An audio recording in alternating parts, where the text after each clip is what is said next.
Welcome back to the weekly news roundup. We have an excellent show here today, and I just found a grouping of articles. Of course, we always beat to death all of the data centers and the AI and all this kind of stuff. Rightly so. I mean, AI is going to destroy us. Okay, just so you know. I mean, now I can't tell for sure. Is it going to be Terminator? They become self-sentient and blow us up. They might just blow us up. Just not because they're like sentient per se, but that just something triggers, like somebody does something that vehement radical people on one side or the other say is absolute epitome of evil, and AI is going to look down and go, they're evil, and they're going to connect the bomb. Especially since one of the articles we'll have on our quick lines this week talks about satellites can now find targets without human intervention. That's wonderful. Oh dear. So it may not be fully sentient, but something there may very well come online as an accidental code. Or are they going to slave us full-on Matrix style? Or just going to put us into the Matrix and use our body energy to power their crazy digital world? Very similar outtakes to like 9. I don't mention 9 as much. That's just engaging in another war, much like Terminator. They're online, and the machine takes over all of the war. Or is it going to be iRobot? We're being imprisoned. Why? Because if the end result of the 3 laws is to protect human life, humans are best protected if they're completely restrained, locked up, and have no autonomous freedoms. You can't drive a car. People die in car accidents, and you can't eat whatever food we currently say, because that'll lead to heart disease. So basically, everybody gets locked into their prison, controlled by the AI robot force. What is the way we're going to be taken out by AI? I don't know, but as we'll get to the end of this, Illinois has an interesting new stance that makes me scratch my head and go, WTF? What? Stay tuned for it, folks. This is a great one. But of course, it all kind of starts with and a survey came out of WordPress, or Automatic is the company behind WordPress. And shockingly, I'm not bringing them up to talk about how stupid they are, which is usually what happens when I talk about WordPress. But this one here, they did they're integrating AI into WordPress.com, that you can do a bunch of AI stuff. But they end up interacting with some of their consumers to find out interesting things. And it turns out 60% of U.S. consumers say AI in brand messaging is a huge turnoff. Meanwhile, you cannot rank unless you rank for your AI. And so all you guys wanting to rank on your websites, and there's a few of you in the chat, the latest thing right now is never mind what the people want. Just rank for AI, because of course the AI agents are coming online and they'll be able to buy things. And we'll see that Visa is turning over its purchasing power to AI agents. So that is both bad and really bad. But looking at this here, 60% of U.S. consumers said that AI in brand messaging is a turnoff. As brands race to have their links appear in AI search results, because what other search is there anymore? You can go to noai.duckduckgo.com and get a search engine without any AI at all. I'd be better, I think, if they made their DuckDuckGo that and then do ai.duckduckgo.com if you want all the AI frills. Because right now, a lot of browsers, even if it's not set as a default, is an option without you having to add an extra search engine into your web browser. Most web browsers now support DuckDuckGo as an option. It'd be really cool if we had an option pre-selected, pre-installed on a typical web browser that did not have AI. DuckDuckGo, you want to go the rest of the way on this one, let me know. But as brands race to have their links appear in AI search results, consumers have grown more skeptical about whether they can actually trust the answers they're getting. I mean, you mean a long walk across the Golden Gate Bridge will clear your mind if you're feeling self-delatory? I mean, what do you mean Elmer's glue is going to help hold my pizza? my cheese on my pizza, and how many rocks should we be eating, Google? Inquiring minds want to know. But per the report, 60% of consumers in the U.S. say that brands that use AI in their messaging are a turnoff, and 86 don't fully trust AI and still want to explore the original sources. But don't forget, Google is doing these things that they're doing because that is their plan. If you remember that interview from Eric Schmidt, former CEO of Google, where he said that when you go to Google and type in a query and you get a list of answers, he says that's wrong. He says you should get one answer. That is what Google is doing right now. They are integrating this one answer. Of course, what is that one answer? Well, it is precisely what the narrative wants you to think. Of course, if you're looking for anything else or disagree with that AI, you are immediately a dissident. And you're on that same list of people who engage in gardening and canning.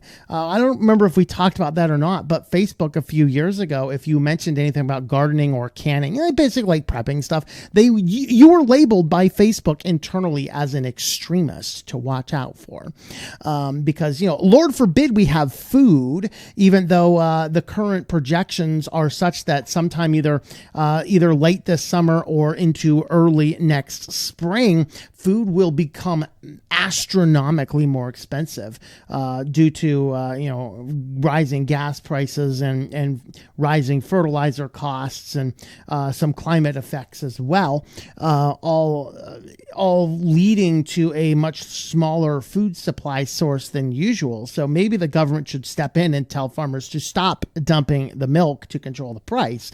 We might need those calories.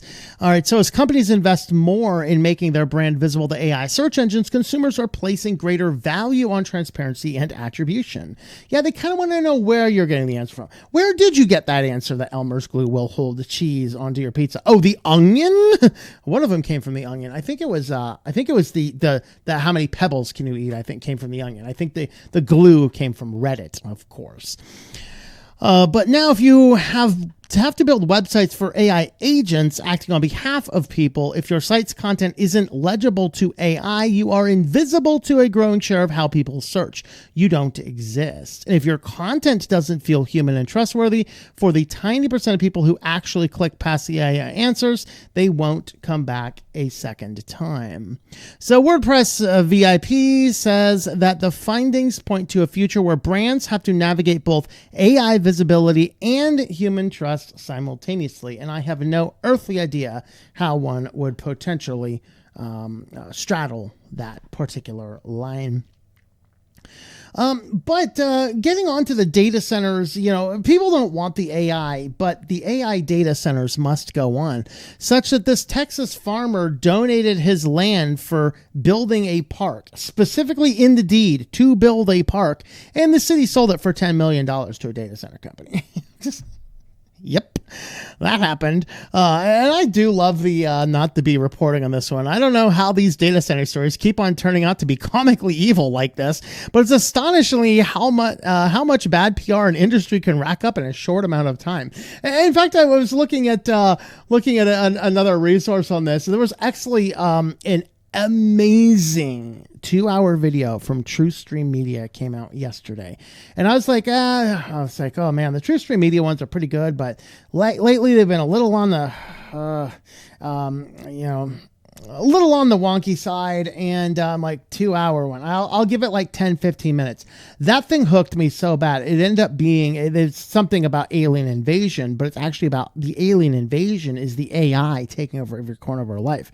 I think it was on that video, maybe it was another one, where they were talking about the data centers, and it was somebody doing one of those spoof articles that, if you want to go in and get a library built with a botanical garden on the roof and all solar and completely green, yeah, it'll be like 2 to 4 decades for us to review the permitting process. Oh, I'd like to tear up the entire landscape and put in a data center. We'll have that thing built like 6 months from now, and it was a shocking thing to recognize that, yes, where so much red tape, you realize the Palisades fire is over a year ago in California. The only houses that have been rebuilt already have their permitting in place beforehand. Not a single house has been rebuilt in the Palisades fire because there's so much red tape to get anything built in Los Angeles. Yet data centers can spin up all over the place. There's we'll spin them, but we just don't have the capacity to hook them up to the electrical grid yet. Fine, we just want the building, we'll figure out the power later. We'll bring in them jet engines when Elon Musk is done with them. You know what I mean? But in this one here in Taylor, Texas, the farmer donates it, and according to documents that were reviewed by 404 Media, it was specifically to build a park. Like, land reverts to family if a park is not built. So they donate it to the Texas that does the parks, and the parks give it to another organization that does like land management, and then the land management's like, I don't know what to do. They gave it to the city, and then the city just like, hey, we got a big thing here. Let's have a data center. We'll make $10 million on it. You know what I mean? And that's what ended up happening. So hopefully, I think the original person who donated land has since passed away, I believe. But this has actually created some legal fire that they may or may not actually be able to build this data center in the end. It'd be really awesome if they were forced to give the money back and still build a park on top of it. That would be totally epic. But as I was looking at all of this and going, what in the world's going on? And weird thing out of dealing with AI is coming out of Illinois. I'm actually going to look at this one first, though, because also in AI, or in Illinois, excuse me, this is not dealing with AI. It's just pointing to how insane Illinois is getting right now. And it's always been insane. In fact, I do have a fun Illinois story. Illinois is like, it's like the spot, you kind of have to drive through it if you're going through the country, unless you're going to way, way, way down south. But there's these excessively restrictive pew laws. And so, you got to have that whole, disassemble the thing and block it over here and lock the things that go bang over here and stuff like this. And then one day I'm just like, all right, I got to drive through Illinois. I'm just going to drive straight through. I'm not even going to stop.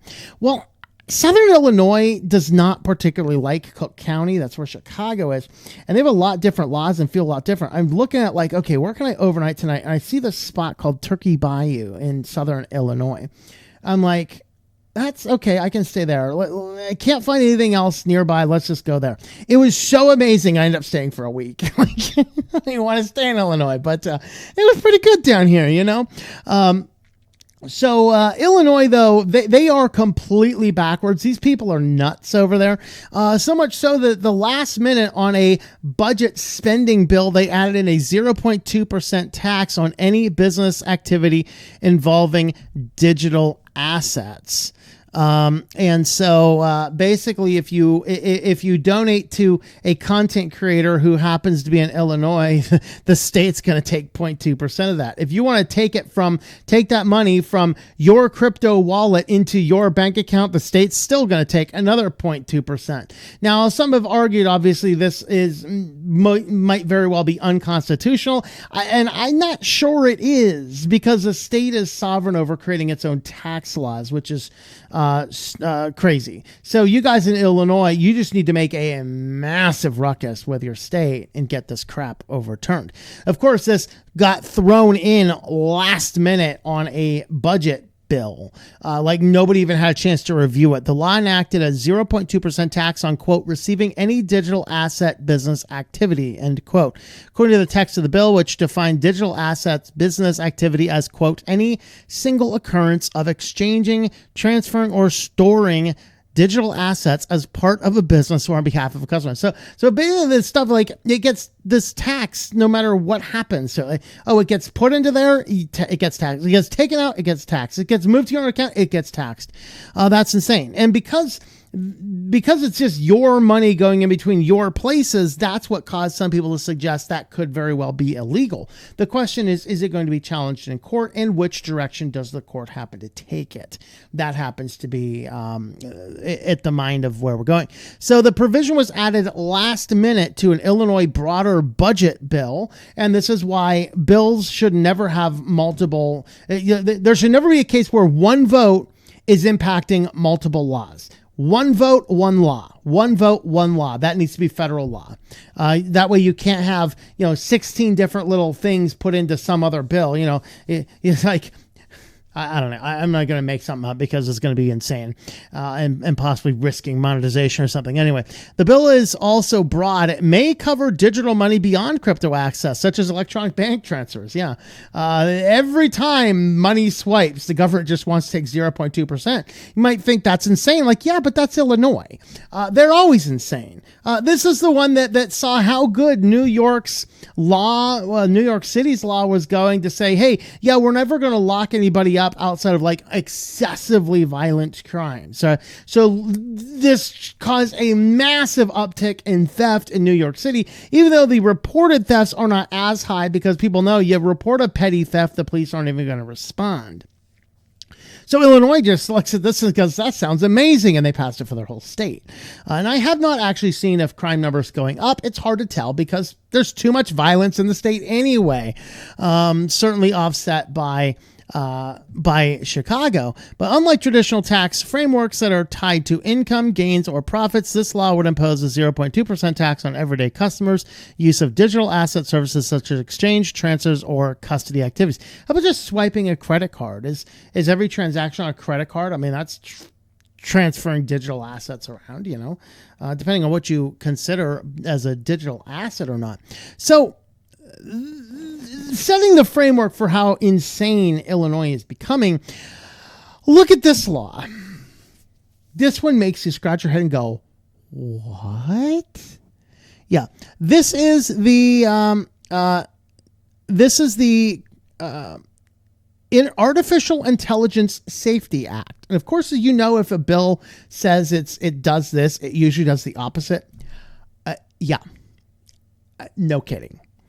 Artificial Intelligence Safety Acts provides the developer of a frontier artificial intelligence model shall not be held liable for critical harms caused by the frontier model if the developer did not intentionally or recklessly cause the critical harms, and the developer publishes a safety and security protocol transparency report on its website. Provided the developer shall be deemed to have complied with these requirements, the developer A agrees to be bound by the safety and security requirements adopted by the European Union.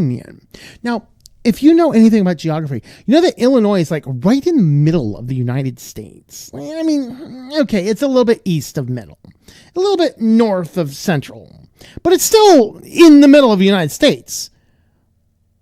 Oh, they need to adopt safety protocols established by the European Union? Do we need any more evidence that the New World Order is trying to take over? I mean, the European laws are now impacting Illinois. Okay. 2, it enters in agreement with an agency of the federal government here that satisfied specified requirements. It sets forth requirements for safety and security protocols, transparency reports, and provides the act shall no longer apply if the federal government enacts a law or adopts a regulation that establishes overlapping requirements for developers of frontier models. Now, that's the summary, and you might think of the summary and go, I don't know what's going on. Now, let me say first and foremost that this is just being proposed right now. It is a partisan bill introduced by a Democrat who might need a checkup from the neck up. I want to look at just a couple of points of text here. So I'm going to look at this. Here is their definition of critical harm. Remember, the bill holds the AI company faultless of critical harm. Critical harm means the death or serious injury of 100 or more people, or at least $1 million, it's not $1 billion, I'm sorry, of damages to rights and property caused or material enabled by a frontier model through either the creation of a chemical, biological, radiological, or nuclear weapon, or engaging in conduct that acts with no meaningful human intervention, or B, would, if committed by a human, constitute a criminal offense that requires intent and recklessness or negligence. You are holding the AI harmless? Did I get that right? Let's see. Provides that the developer of a frontier model shall not be held for critical harms. So, you're not going to be held for critical harms if your AI generates a mass critical casualty event. Illinois, are you okay? Yeah. All you have to do is you just have to have a safety protocol on your website. Talk about taking informed consent to the nth degree. I just don't even know what to do. I mean, come on, man. The developer means a person or organization that have trained or initiated the training of at least one frontier model. Of course, the frontier model of an artificial intelligence model is one that trained users greater than 10 to the 26 computational operations, has a compute cost exceeding $100 million. So yeah, we have serious issues. Now, while this is happening on this end of the country, Germany of all places seems to be somewhat sane in this regard, in that a German court just held that Google can in fact be held liable for false AI overviews. So Google can now be held liable in Germany if it has misinformation in the AI overview. But if it builds a nuclear explosion and sets it off over in Illinois, it will be held harmless.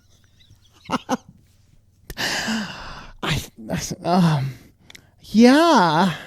So if you happen to live in Illinois, you might want to get a hold of your congresspeople and maybe get this guy who proposed this bill off of all committees. He seems to be insane. Introduced February 4th, 25% progression. Rule 3.9, referring assets. Let's see. Assigned to AI and social media. Filed by Senator Bill Cunningham. So if you are in a district with Bill Cunningham, y'all might want to think about voting this guy out. Okay, he seems to be crazy. He just does not seem to think that AI companies should be held liable if their AI causes serious explosions, mass casualty events, whatever else. I don't know what else to say about that other than happy hunting, Skynet. Let me know your thoughts about all that in the comments down below.